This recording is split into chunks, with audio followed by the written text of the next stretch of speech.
Il TG del quotidiano La Nazione Siciliana, notizie della Sicilia in 3 minuti. Il centrodestra si ricompatta su input di Schifani. Nella serata di ieri un vertice convocato dal presidente Schifani ha ricompattato il centrodestra. Riuniti i capigruppo e segretari regionali, l'incontro ha stabilito un percorso convergente tra partiti, maggioranza e governo. Rallentata l'ipotesi di rimpasto complessivo, il centrodestra si dedicherà innanzitutto all'impegno legislativo all'Assemblea regionale, a partire dalla celere approvazione del collegato che, respingendo ogni provocazione, conterrà l'emendamento Schifani sui parchi archeologici. L'Europa disponibile sul ponte sullo Stretto. La commissaria europea per i trasporti Adina Vălean, durante un'audizione con le commissioni trasporti e lavori pubblici di Camera e Senato, ha confermato l'interesse e la disponibilità dell'Unione Europea sul ponte sullo Stretto. Sarete voi a decidere sulla sua realizzazione, ha detto, ma se vorrete farlo vi aiuteremo. Nel successivo incontro al Ministero delle Infrastrutture si è valutata la possibilità di utilizzare anche per il ponte i fondi CEF utilizzati in ambito europeo per migliorare la rete dei trasporti.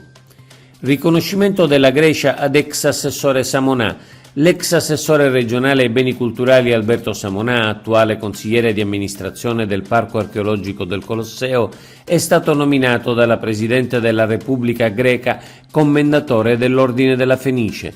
La prestigiosa onoreficenza viene concessa raramente a cittadini non greci. Il riconoscimento premia l'azione di Samonà che, quando era assessore, si impegnò per riportare in Grecia un frammento del Partenone che da 200 anni era al Museo Salinas di Palermo. Schifani incontra amministratore Cassa Depositi e Prestiti.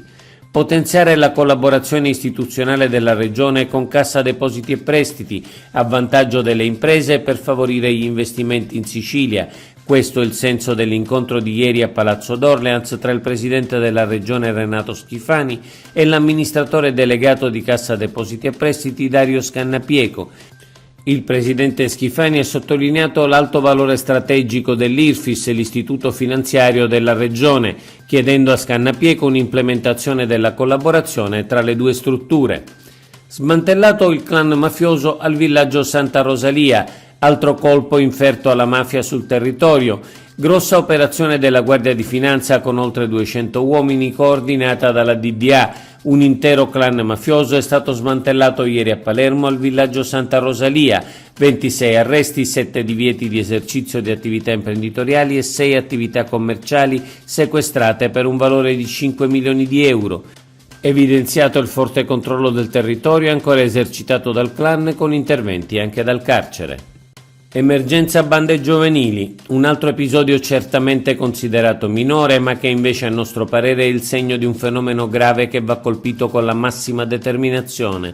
Una signora settantenne rimprovera a Palermo 2 ragazzini di circa 12 anni intenti a danneggiare cartelli stradali e in risposta viene picchiata dai 2 ragazzini fino a farla cadere a terra.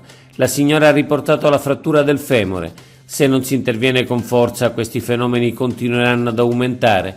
Occorre intensificare la vigilanza, aumentare il controllo delle telecamere e soprattutto essere durissimi con gli autori. Oggi è tutto per l'informazione della Nazione Siciliana notizie.sicilia. Approfondisci su www.lanazionesiciliana.eu.